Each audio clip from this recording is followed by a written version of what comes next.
इंदौर से रेमडेसिविर की बड़ी खेप को उज्जैन, देवास, भोपाल, ग्वालियर, रीवा तक भेजा जाएगा। इसे पूरे राज्य में भेजा जा रहा है। रेमडेसिविर बड़े शहरों में स्टेट प्लेन से भेजी जा रही है। यह दवाई नागपुर से आई खेप है। इंदौर एयरपोर्ट पहुंचे 193 बॉक्स में कुल 9,264 रेमडेसिविर इंजेक्शन है, जिनमें से चॉपर के माध्यम से 42 बॉक्स भोपाल, 7 रतलाम और 4 खंडवा पहुंचाए गए हैं। इसी तरह स्टेट प्लेन के द्वारा 19 बॉक्स ग्वालियर, 18 रीवा, 39 जबलपुर और 14 सागर पहुंचाए जाएंगे। 57 रेमडेसिविर इंजेक्शन बॉक्स इंदौर के लिए रखे जाएंगे। गुरुवार दोपहर को बंजली हवाई पट्टी पर स्टेट प्लेन रतलाम के बॉक्स लेकर पहुंचा। आसमान पर प्लेन के मंडराते लोग देखने लगे। बाद में पता लगा गंभीर कोरोना मरीज के लिए रेमडेसिविर इंजेक्शन आए हैं। बंजली हवाई पट्टी पर कलेक्टर गोपाल चंडार, पुलिस कप्तान गौरव तिवारी और medical college dean doctor Shashi Gandhi की मौजूदगी में उतारा गया। रेमडेसिविर इंजेक्शन आने से अब जहां किल्लत दूर होगी, वहीं मरीजों का बेहतर उपचार भी होगा। रेमडेसिविर इंजेक्शन 336 आ जाए और ये बाई चॉपर सभी जगह भेजा जा रहा है। अभी खंडवा से ये चॉपर यहाँ आया है।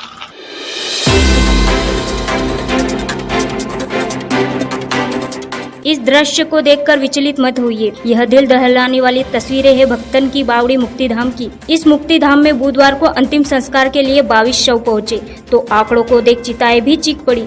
शायद इतने शव एक साथ तो किसी भी शमशान में नहीं जले होंगे। शमशान का प्लेटफॉर्म फुल था, शव नीचे भी जलाए गए। मानवता तो उस समय शर्मसार हुई जब कुछ शवों को मुक्तिधाम नाले के पास भी अंतिम विदाई दी गई। कोरोना ने अनेकों का जीवन छीन लिया, लेकिन मौत के कारणों पर जिम्मेदार सिर्फ मंथन ही करते नजर आए। जब कोरोना पीड़ितों की मौत के इस आंकड़े ने लापरवाही, प्रशासनिक अक्षमता पर सवाल खड़े किए, तो यह बात सामने लाई गई कि अधिकांश मृतक अन्य शहरों के हैं। सरकारी आंकड़ा कुछ भी हो, सुनिए कोरोना मौत की मैदानी हकीकत। कितनी लाशें यहाँ पे जलाई गई है अभी तक 19 बॉडियाँ यहाँ दाह संस्कार हो चुका है। कहाँ से 19 बॉडी कहाँ से आई है? 19 बॉडी कोविड अस्पताल से, सभी बॉडी वहीं से? सभी बॉडियाँ। हम ये देख रहे हैं कि अभी और भी बॉडी आना बाकी है, क्या सूचना? हाँ, अभी सूचना मिली 3 बॉडियाँ और है।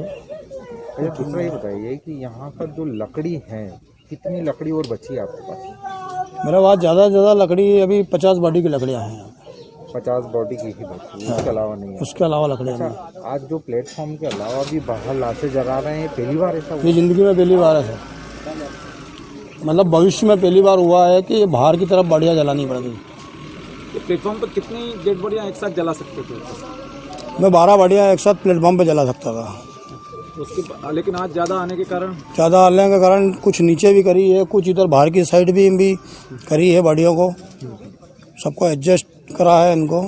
ये आंकड़ा आज सबसे ज़्यादा आया है या इसके पहले भी कभी ऐसा हुआ? नहीं, इसके पहले कभी ऐसा नहीं हुआ, सिर्फ प्लेटफॉर्म पे ही बॉडी जलती थी।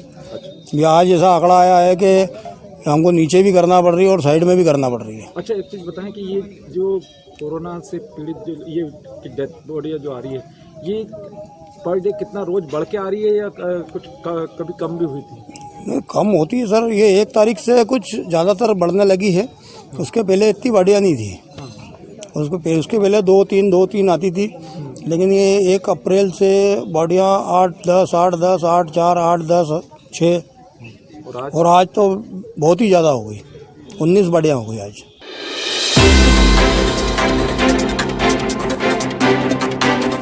कोरोना काल में उत्कृष्ट सेवाएं देने वाले रतलाम ग्रामीण एसडीओपी मान सिंह चौहान को पुलिस विभाग ने गार्ड ऑफ ऑनर देकर अंतिम विदाई दी है। पुलिस जवानों ने पीपी किट पहनकर दिवंगत पुलिस अफसर को गार्ड ऑफ ऑनर दिया। इस मौके पर पुलिस कप्तान गौरव तिवारी और विभाग के आला अधिकारी भी पीपी किट पहनकर कोरोना योद्धा को अंतिम विदाई देने पहुंचे।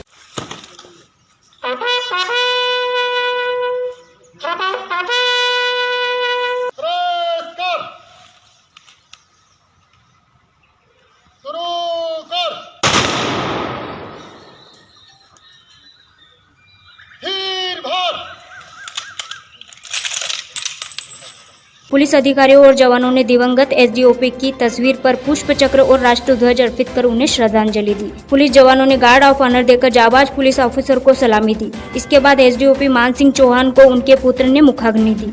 रतलाम ग्रामीण एसडीओपी मान सिंह चौहान कोरोना काल में लगातार उत्कृष्ट सेवाएं दे रहे थे। ड्यूटी के दौरान उनकी तबियत बिगड़ने पर उन्हें 6 अप्रैल को मेडिकल कॉलेज में भर्ती कराया गया था, जहां 8 अप्रैल को कोरोना रिपोर्ट पॉजिटिव आई थी। 7 दिनों तक कोरोना से जंग लड़ते हुए मान सिंह चौहान को बुधवार शाम को जंग हार गए थे, जिसके बाद पुलिस विभाग ने अपने इस जाबाज अफसर को कोरोना प्रोटोकॉल का पालन करते हुए अंतिम विदाई दी है। पुलिस कप्तान गौरव तिवारी ने बताया, कल एसडीओपी रतलाम ग्रामीण मान सिंह साहब कोरोना की जंग लड़ते लड़ते उनकी मृत्यु हुई। ये बताना चाहूँगा कि मान सिंह साहब 6 अप्रैल को सर्दी, खांसी, जुकाम और सांस लेने में तकलीफ की समस्या के कारण गवर्नमेंट मेडिकल कॉलेज रतलाम में एडमिट हुए थे, जहां उनका आरटीपीसीआर सैंपल हुआ था।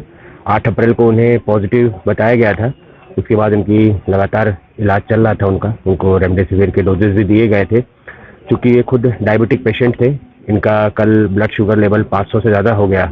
उसके बाद डॉक्टर्स ने इंसुलिन जैसे ही दिया, उसके बाद उनका ऑक्सीजन सैचुरेशन जो 97 के आसपास था वो सडनली गिरने लगा और वो 45% के आसपास पहुंच गया। उसके बाद इनको तत्काल आईसीयू में शिफ्ट किया गया, लेकिन वहाँ इनको बचाया नहीं जा सका। मैं आप सभी से यही अपील करना चाहूँगा कि बहुत ही संकट की घड़ी से हम सभी गुजर रहे हैं। इसमें अगर कोई कोरोना से आपको बचा सकता है तो वो आप स्वयं हैं। आपको जो निर्देश, जो सावधानियों के बारे में बार बार बताया जा रहा है, उसका कड़ाई से पालन करें हम सभी।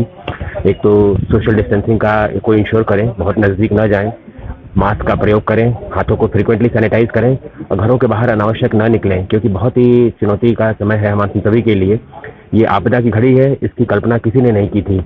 इस तरह यहाँ आपदा की घड़ी आई हुई है। इसमें हमें एक समझदार, एक जिम्मेदार नागरिक होने का परिचय देना है। मानवता को नहीं भूलना है, जहाँ भी हो सके एक दूसरे की मदद करें और जो निर्देश दिया जा रहा है उसका कड़ाई से पालन करें। रतलाम पुलिस के बारे में बताना चाहूँगा कि रतलाम पुलिस से कई सारे जवान हमारे पॉजिटिव आए हैं, क्योंकि पुलिस भी समाज का हिस्सा है। पुलिस वाले भी दिन रात अपनी ड्यूटी कर रहे हैं।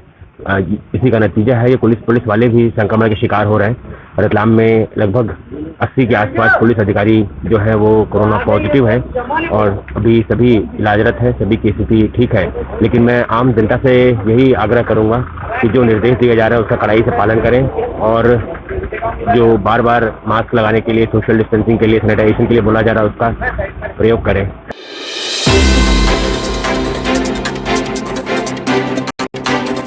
कोरोना गाइडलाइन का पालन तो जिम्मेदार भी नहीं कर रहे हैं, जो शायद संक्रमण को ही फैला रहे हैं। कोरोना संक्रमित मरीजों की प्रोटोकॉल के तहत अंतिम संस्कार किया जा रहा है, लेकिन अंतिम संस्कार में लगे कर्मचारी कोरोना किट को इधर उधर फेंककर चले जाते हैं।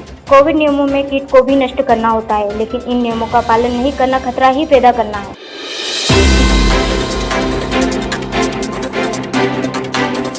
चैत्र माह के शुक्ल पक्ष की तृतीया तिथि को सुहागिन महिलाएं गणगौर तीज का व्रत करती है। ये व्रत पूरे देश में आज मनाया जा रहा है।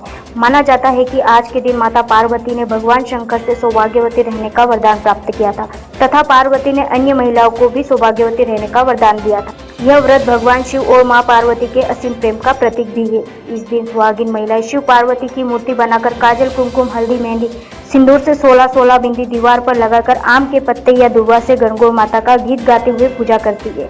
शहर में लॉकडाउन होने से पर्व पर पूजन महिलाओं ने घर पर मास्क लगाकर ही किया।